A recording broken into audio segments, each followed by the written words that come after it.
انا خدت الضربة بجد من اغرب تنسيق في حياتي. آه. ايه ده يا جماعة؟ ايه ده يا جماعة اللي احنا شفناه في التنسيق بتاعكم السنة دي ده؟ ايه الكارثة اللي بتحصل دي؟ ايه ده؟ قسما بالله العظيم يا جماعة انا من امبارح مش مستوعب التنسيق بتاعكم ده، ولا عارف ازعل ولا عارف افرح ولا عارف اضحك ولا عارف اعيط ولا عارف اعمل اي حاجة. بقيت بارد برود اعصاب، مش عارف بقيت بارد كده ليه. شايف التنسيق من امبارح وانا متنح في وشه، متنح باصص له كده، متنح مصدوم. معهد فن صحي 99% كمينيمم كحد ادنى.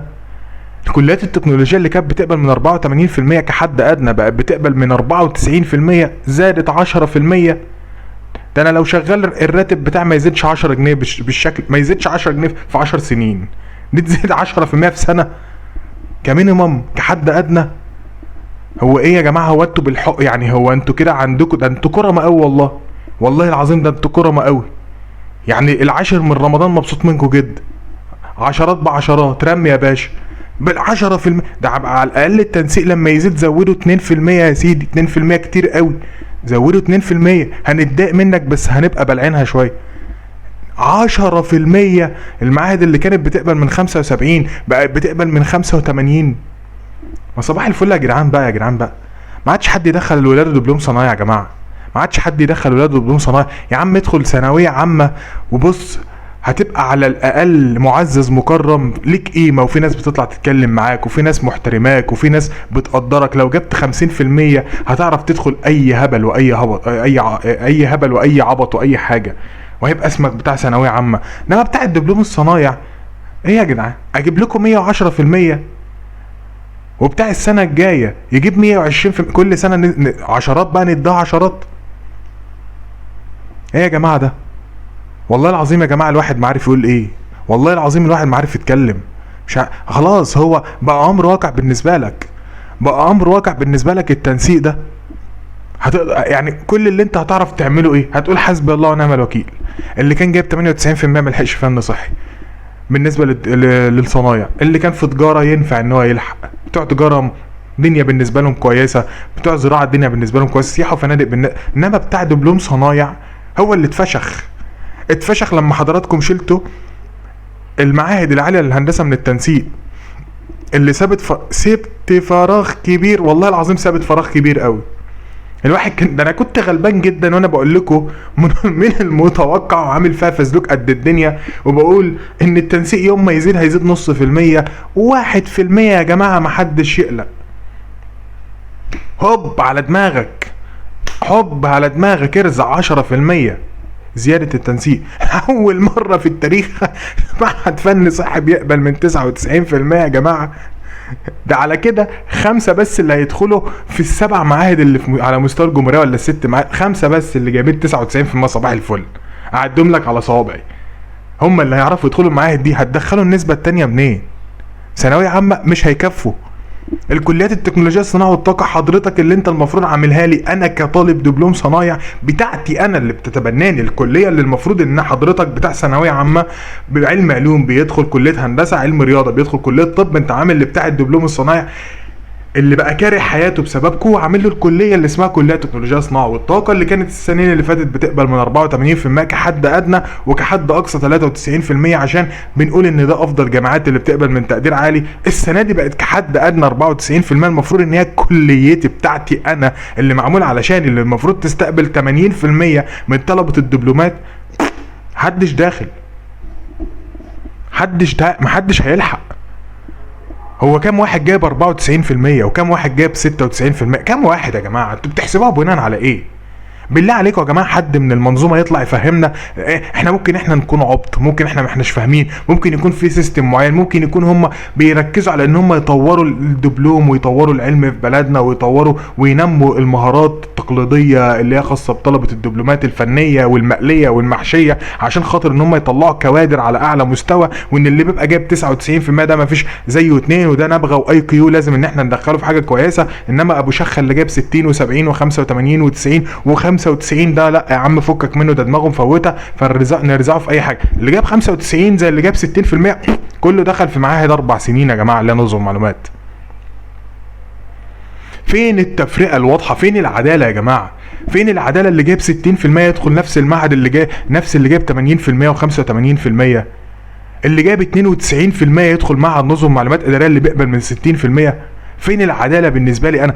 ليه دخلتوني اصلا من الاول مكان زي ده، وقعدت اناحي ونحي في الدروس ونحي في مذاكره ونحي مع ابويا وامي ونحي مع اخواتي، وعمال بذاكر، وفي سنه ثالثه بدرس اكتر من 14 ماده، وفي اقسام بتوصل ل 22 ماده، وفي الاخر اجيب لكم تقدير 98% ويبقى هدفي ان انا اكمل معهد فن صحي زي ما ناس كتيره قوي نفسها انها تكمل معهد زي ده من الاقسام الكهربيه ولا الكترونيات ولا الى اخره، وفي الاخر ايه؟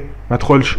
طب اللي كان حاطط امل حياته على كليات التكنولوجيا الصناعه والطاقه وقاعد يسرش عنها وقاعد وكان مبسوط من التخصصات بتاعتها وهدفه الاساسي ان هو يدخل كليه زي دي يقدر ان هو يبقى حاجه منها كويسه، بلوشي يا معلم، بلوش يا معلم.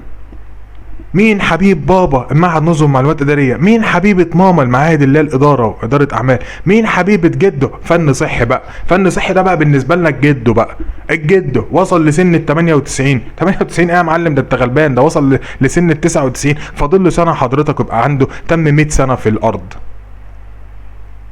والكليات التكنولوجيا الصناعه والطاقه ما شاء الله كانت السنين اللي فاتت كانت لسه بيبي قد كده، كانت لسه بترضع، دلوقتي ما شاء الله في خلال سنة واحدة كبرت بتاع 10 سنين. ما شاء الله عليكم، ما شاء الله عليكم يا جماعة. ما عادش حد يدخل ولاده اهو، ما عادش حد يدخل حد من ولاده دبلوم صنايع. حرام عليك ان انت بعد 3 سنين منحية في الاخر تدخل معهد اسمه معهد نظم معلومات. حتى احنا بنطلع نتكلم ونقول المعهد نظم معلومات درجة بكالوريوس، ولكن مهما كان فهو معهد قيمته قد كده، قيمته بسيطه على قد كده. فكره ان انت بتاخده بس كدرجه بكالوريوس وانت تبقى تطور نفسك جنبه، بس يبقى معاك شهاده محترمه كويسه بدل ما يبقى تعليمك لحد ثالثه دبلوم صنايع.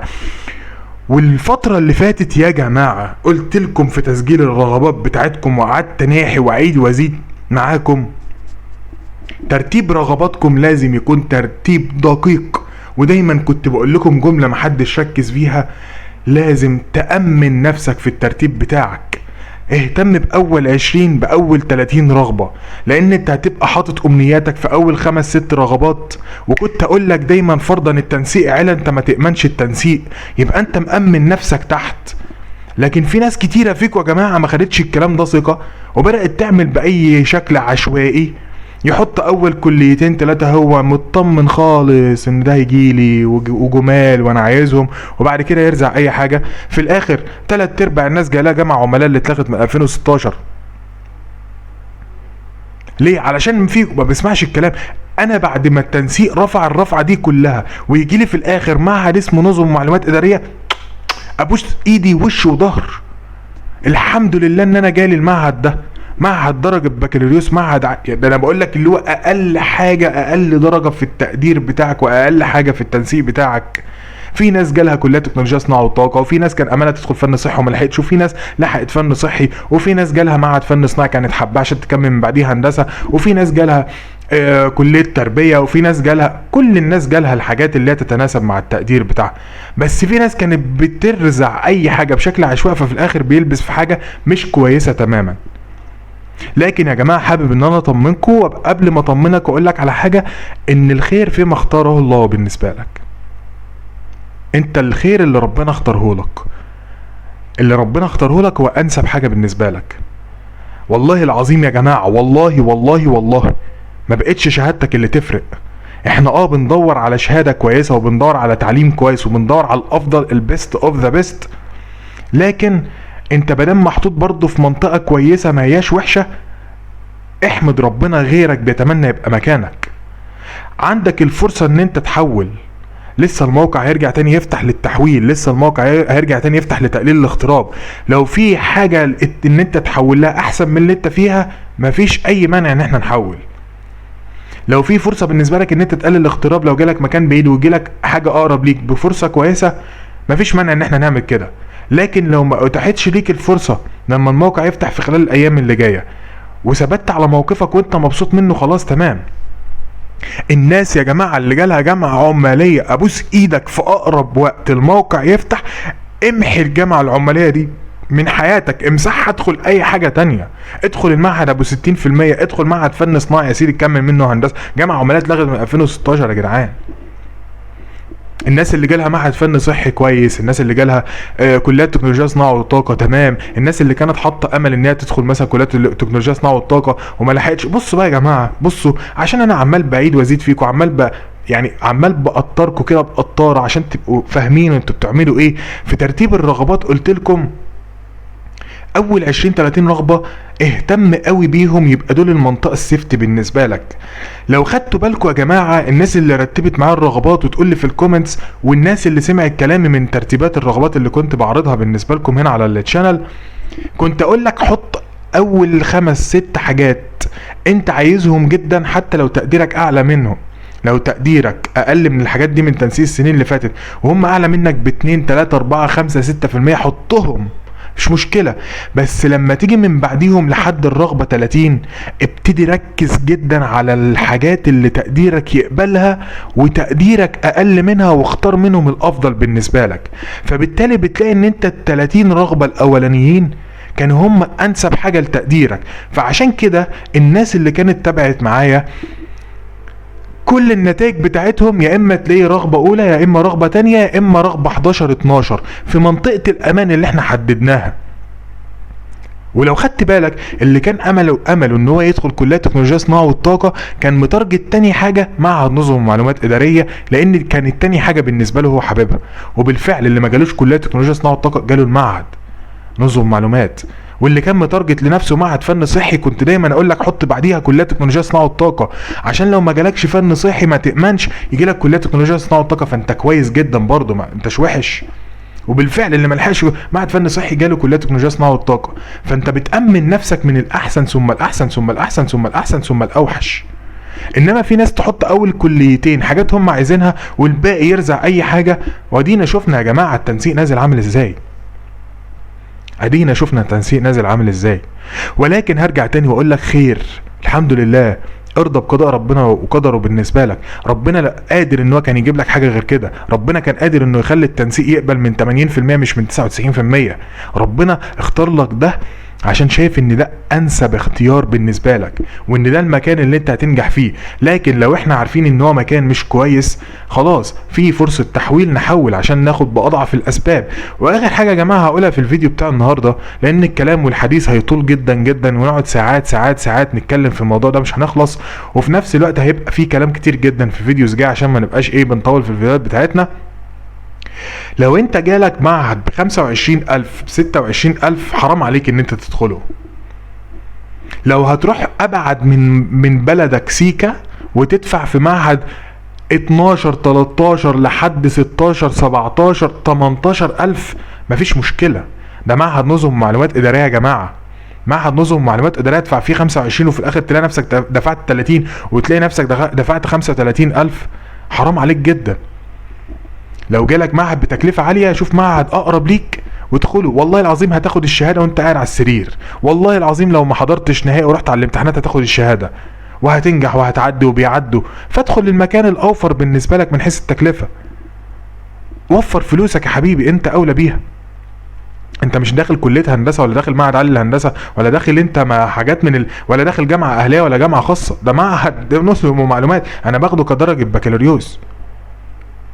في ناس تانية بقى بتدخل معايا ب35 و40 الف بقى، المعاهد اللي هي التكنولوجيا العالية اللي هو في هليوبلس بقى وبني سويف والمناطق دي ومدينة بدر والكلام الجميل ده، لا دول سكة تانية، دول بيبقوا ناس متارجتين لنفسهم اقسام زي الميكاترونكس والاوتوترونكس والكلام ده، فده معاهد بتقبل فعلا من ارقام عالية من حيث التكلفة. ولكن بتكلم على نظم معلومات ادارية او ادارة اعمال او محاسبة او تجارة الكترونية والكلام ده كله. لو في فرصة ان انت تحول لمعهد تكلفته اقل في منطقتك الجغرافية وقريب منك، خير وبركة. مفيش وخلاص هتبقى مجبر على ده، كده كده المعاهد بتبقى بالتقسيط، بس انت اسمك مش هتوقف تعليمك لحد التالتة دبلوم صنايع. الناس اللي جالها جامعة عمالية حولوا ارجوكوا يا اما معاهد نظم معلومات يا اما معهد فن صناعي، ايا يكن. ما الجامعه دي ملهاش اي مستقبل. والناس يا جماعه اللي بتبعت لي على الواتساب والناس اللي بتبعت لي في الكومنتس، انا مش هلحق ارد على حد، انا بجيب كل الكلام في فيديوز واحد دوت، افهموه واقتنعوا، افهموه كويس. المهم يا جماعه اتمنى لكم كل خير ان شاء الله باذن الله، وباذن الله يعني كل واحد فيكم المكان اللي هو يدخله يحقق انجاز منه. مش شرط شهادتك، الشرط كفاءتك. كفاءتك هي اللي هتشغلك، وكفاءتك هي اللي هتخليك انسان ناجح. عمرها ما كانت الشهاده هي اللي بتخليك انسان ناجح. انا زعلان جدا. اشوفكم ان شاء الله على خير يا جماعه في الحلقه اللي جايه. في امان الله. سلام.